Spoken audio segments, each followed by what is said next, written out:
Nestle's Quick for the greatest tasting chocolate milk. And those famous Nestle's chocolate bars present Space Patrol!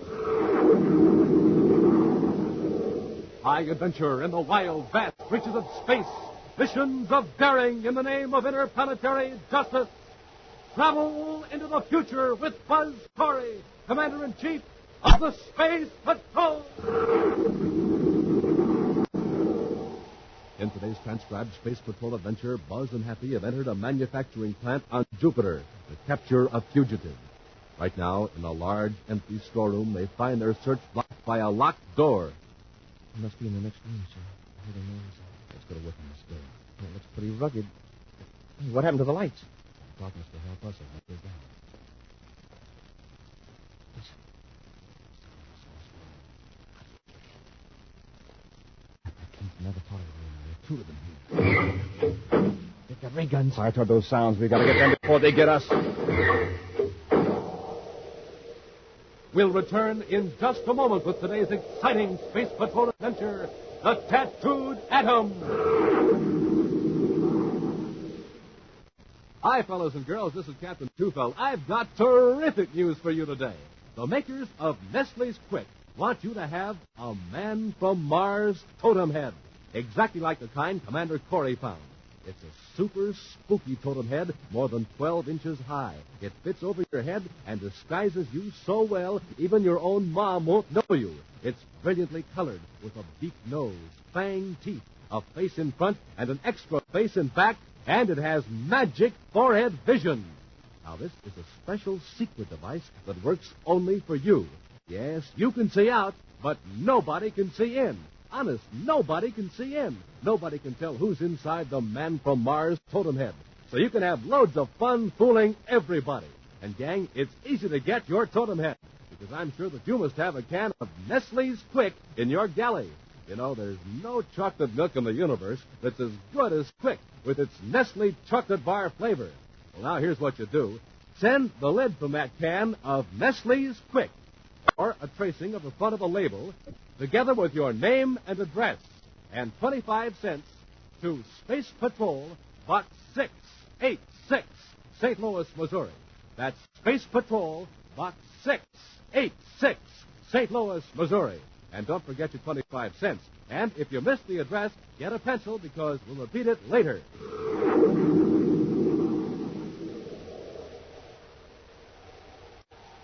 And now, today's Space Patrol adventure, the Tattooed Atom. Commander Corey and Cadet Happy are at the most closely guarded scientific center in the solar system, the Arkhaven Research Laboratory on the planet Mercury. Investigating a leak of secret information, Buzz is asking the cooperation of Gene Satterley, a young scientist in the electrochemical section. Gene, you're aware that classified information is somehow being smuggled through the security network here at Arkhaven. I have heard rumors, Commander. In spite of every precaution and use of scientific protection instruments, information is being smuggled out of Arkhaven. I'm hoping you can help us find out how. But, Commander, I'm a scientist, an electrochemical engineer, not a crime investigator. I know. But you and other scientists and other divisions might help us locate a blind spot in our security system. Will you cooperate? Of course I'll help, Commander. In fact, I have something of interest to show you. Something that has puzzled me. What is it? In the next room, please. Come on, Hank.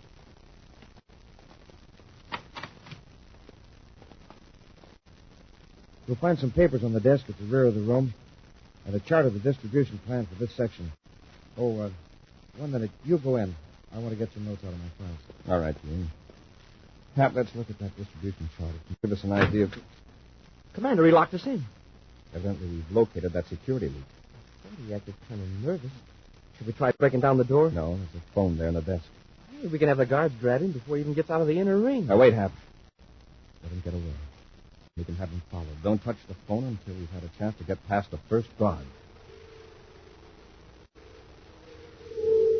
A few hours later, Gene Satterley walks down a side street at Mercury City.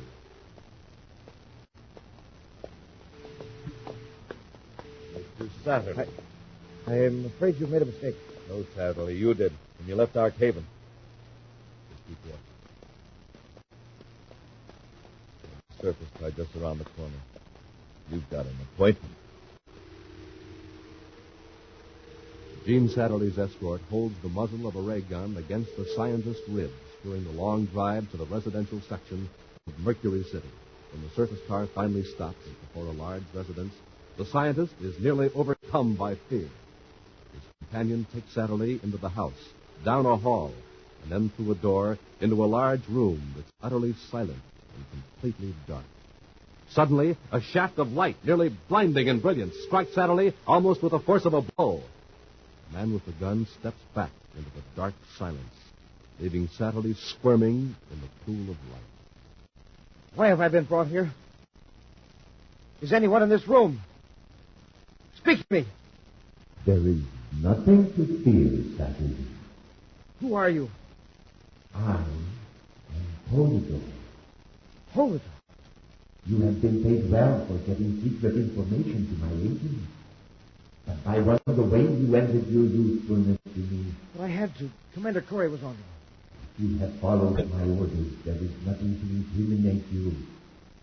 But perhaps you haven't obeyed my orders. Yes, I have. I have many spies at Archaven. I was informed within 5 minutes after you left the lab. As you know, Mogren had noticed because he located you. Now, tell me the truth. I am telling the truth.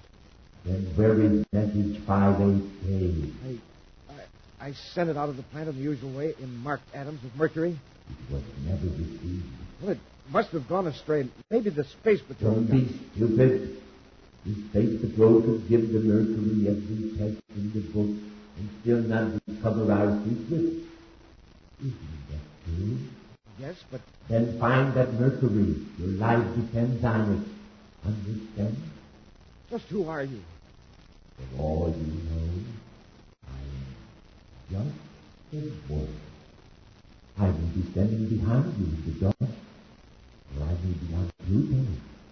No one in the universe has seen me as Polydor, yet hundreds obey me. Mogren, the man who brought you here, has never seen me. Then there's a spacephone here, and amplifiers.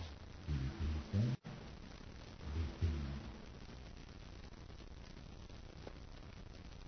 You are in this room. I hear footsteps. Or is that Mogren? I'm way back here.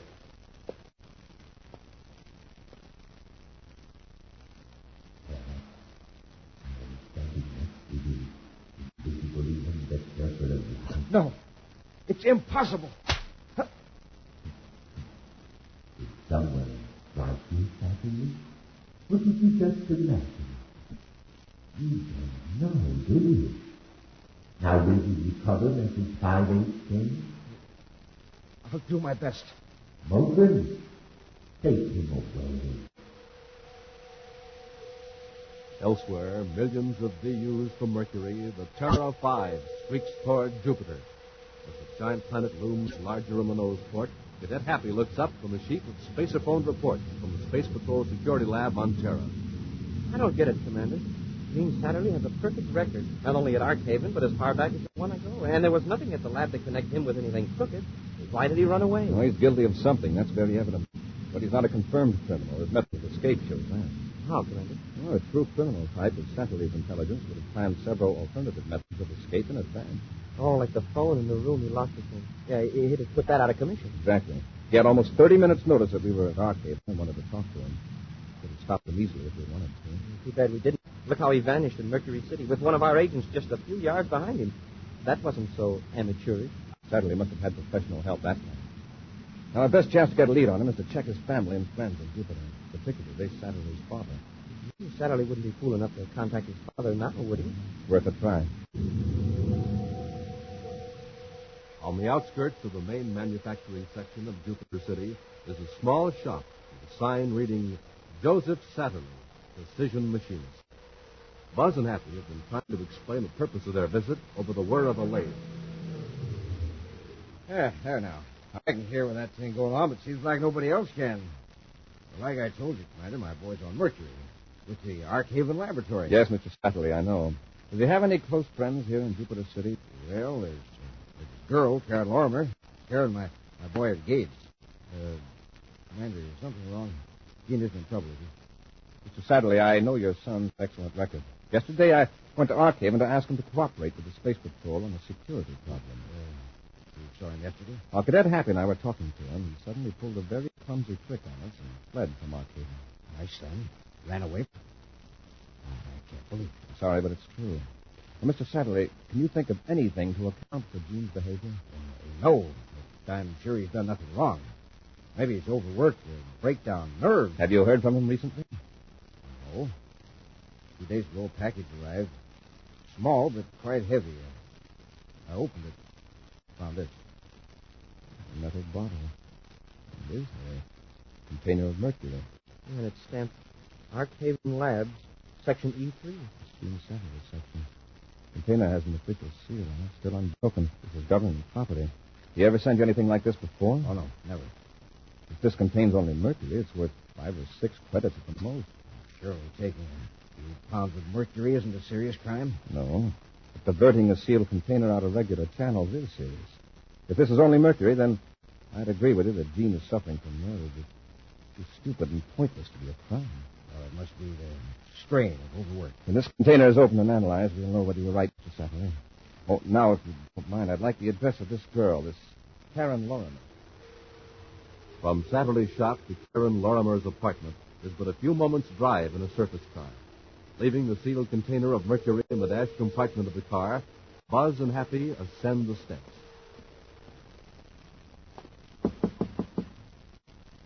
You know, Commander, Gene's father may be right.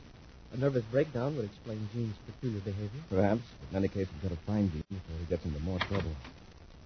Something I can do for you? I'm Commander Corey of the Space Patrol. I was told that Miss Karen Lorimer lives here. That's right. You and the mother are out right now, though.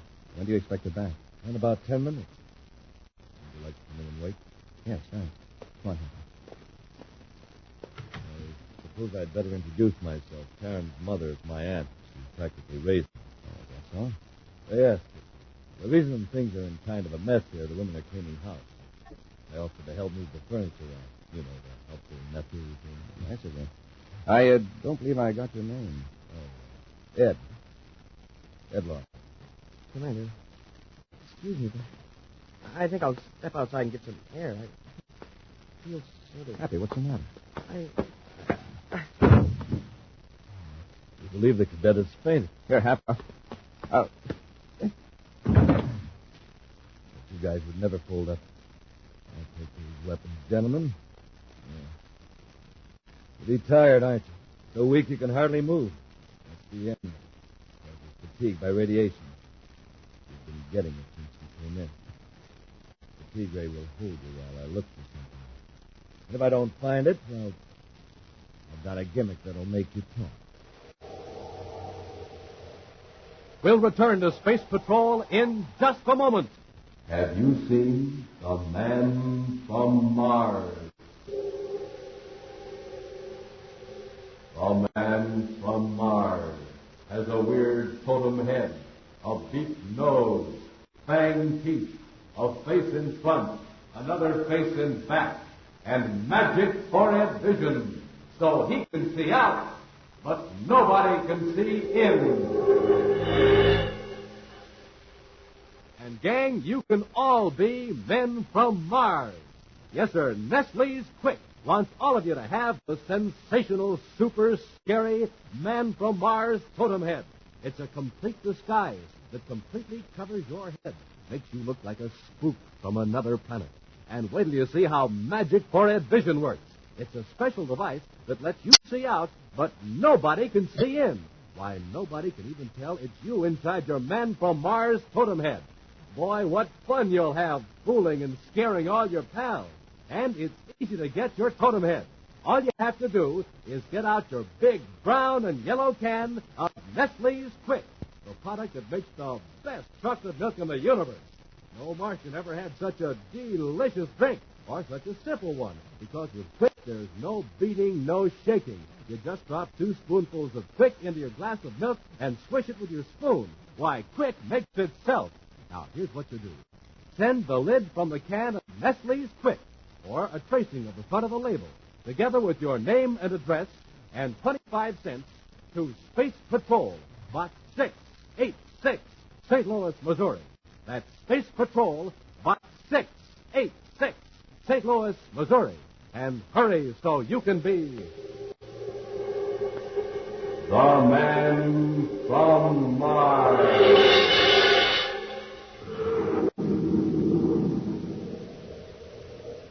And now back to our Space Patrol adventure, the Tattooed Atom.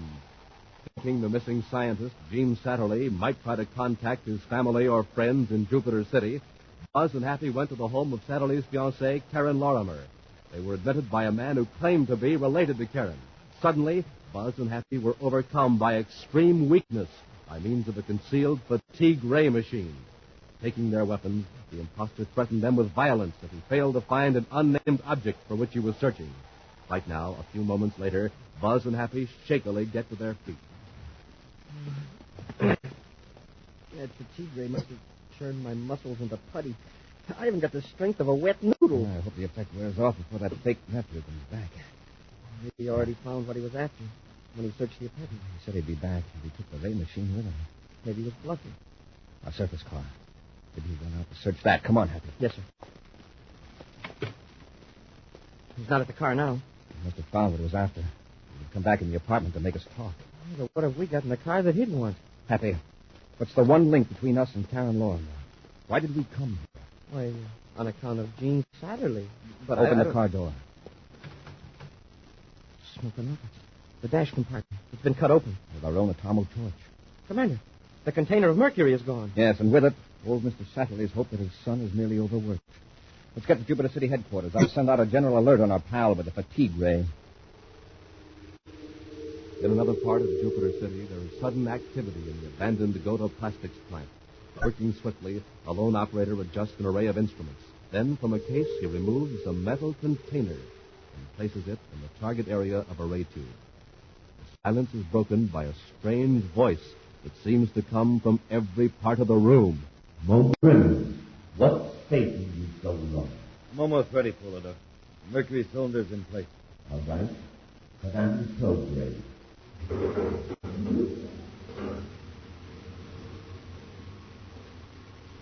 Check the image monitor. Definition is excellent, Fuller. Well, that does it. Now, do I send the microfilm through the usual channels for decoding? No. Use system D this time. We're in danger of interception, thanks to the stupid behavior of Mr. Saturday.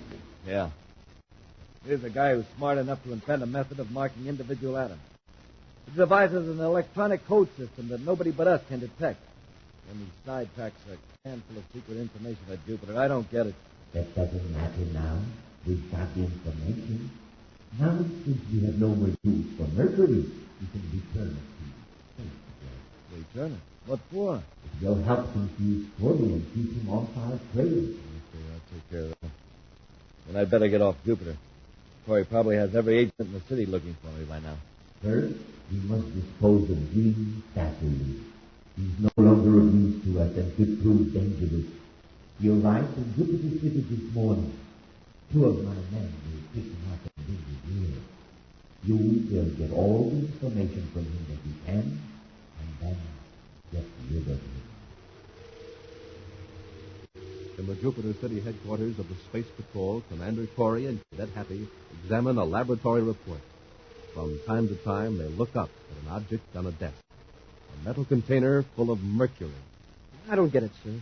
This guy goes to all the trouble to steal this can of mercury out of our surface car, and then we get it back with the seal still unbroken. And we turn it over to the lab. They break the seal and subject the mercury and the container to every known test. The verdict? Just ordinary mercury. And nothing wrong with the container, inside or out. What about Karen Lorimer and her mother?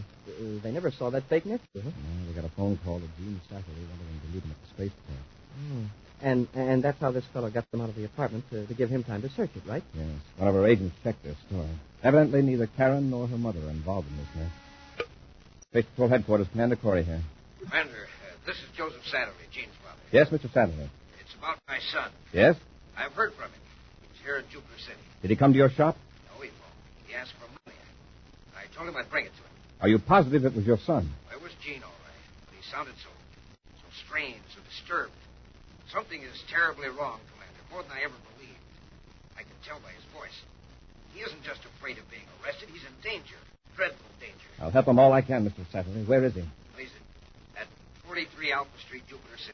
I'm to bring the money at 2100 hours. 43 Alpha. You've got 40 minutes. Stay in your shop, Mr. Satterley. I'll keep that appointment for you. Corey out. All right. I'm not sure whether this is a rescue or a capture, but we're going after Gene Satterley. The back room of the Goda plastic plant, Gene Satterley is securely bound in a chair, while Mogren stands over him threateningly. I'll give you one more chance, Satterley. I want to get rough. Tell me how you marked these mercury atoms. Why should I tell you? You get rid of me anyway. I don't think it'll be a problem. He'll be here in a few minutes. You don't want anything to happen to him, do you? Look, Morgan, you and this Polidor, whoever he is, you forced me to be a spy. I've ruined my career and my life. Nothing you could do to my father could hurt him worse than that. There's still Karen Lorimer to consider. You wouldn't want her to suffer. Why, you rotten... Well, compared to what you're going to get. You're not just defying me, you're defying Polidor, the greatest genius in the universe. Why don't you bring him here? Let him work on me. Well, I know Polidor is watching us right now, listening to everything we say. My job is to get that secret out of you. It's my neck or yours. So talk. Shortly before 2100 hours, Buzz and Happy stalk silently to the sprawling, darkened structure at 43 Alpha Street. Cautiously, Buzz tries the door and finds it unlocked. Ray guns drawn, they enter the building and softly close the door behind them.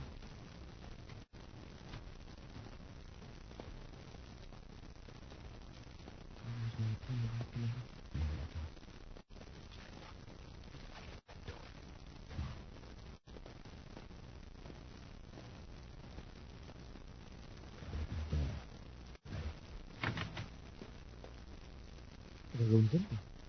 There's another door on the other side. Now, close this door.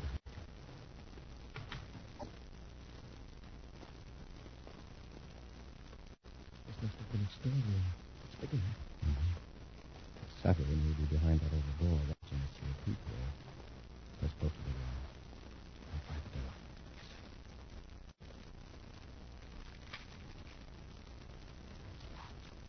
Somebody's in there. It's work on the store. It's pretty heavy, but... What happened to the lights? Darkness will help us as much as Satterley. Someone's in this room.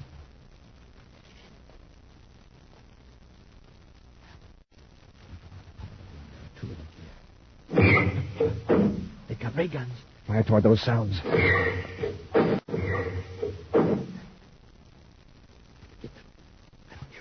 Don't move. Lights up. The room is empty. Take your hands up. Oh, it's you. Where did you come from? Through the door.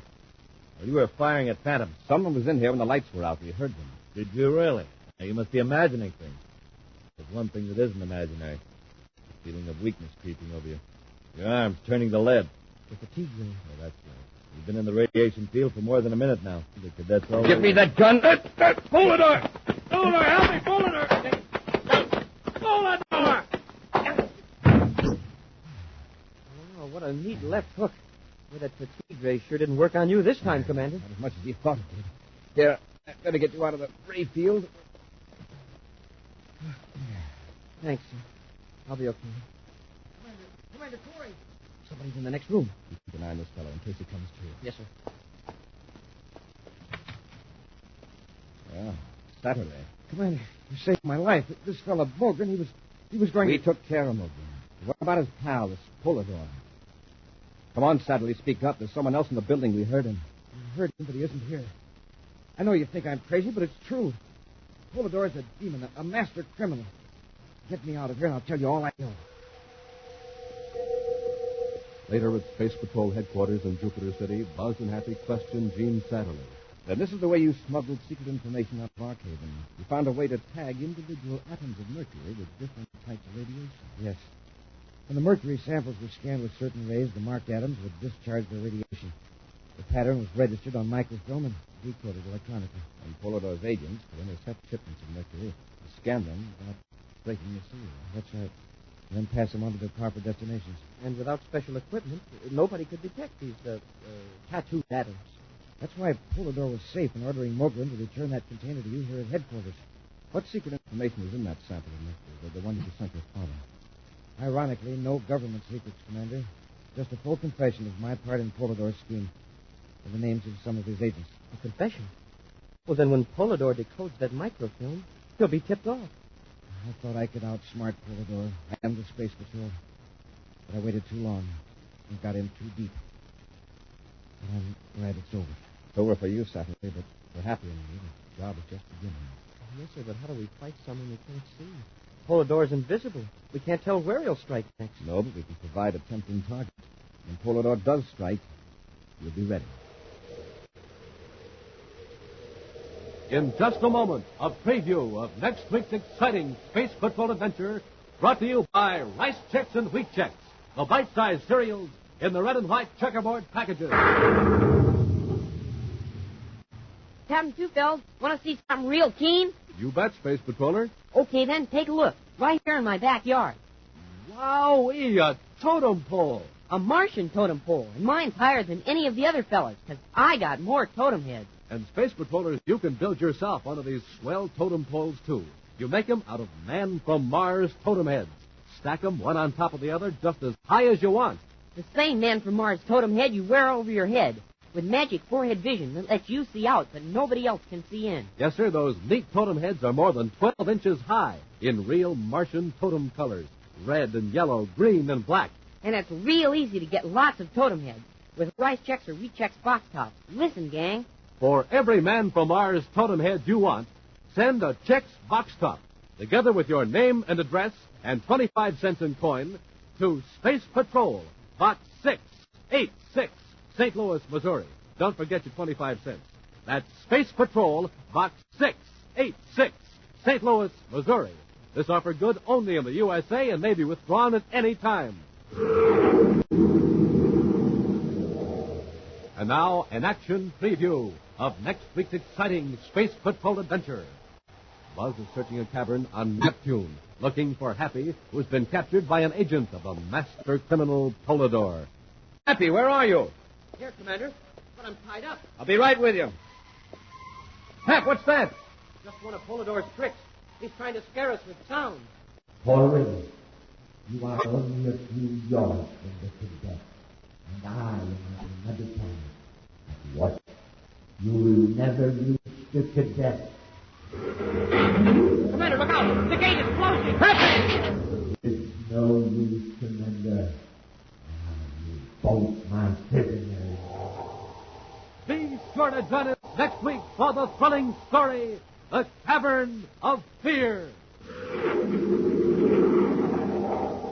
Space Patrol, created by Mike Moser, starring Ed Kemmer as Commander Corey and Lynn Osborne as Cadet Happy, was written by Lou Houston, produced and directed by Larry Robertson, executive producer Mike Dever.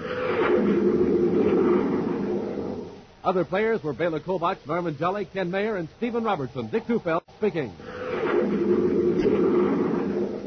Now, don't forget to tune in next Saturday and every Saturday for exciting action on Space Patrol. Space Patrol was brought to you today by Nestle's Quick for the greatest tasting chocolate milk and those famous Nestle's chocolate bars.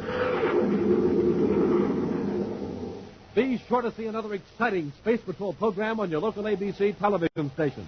Consult your newspaper for time and channel. This program is broadcast to our armed forces overseas through the worldwide facilities of the Armed Forces Radio Service.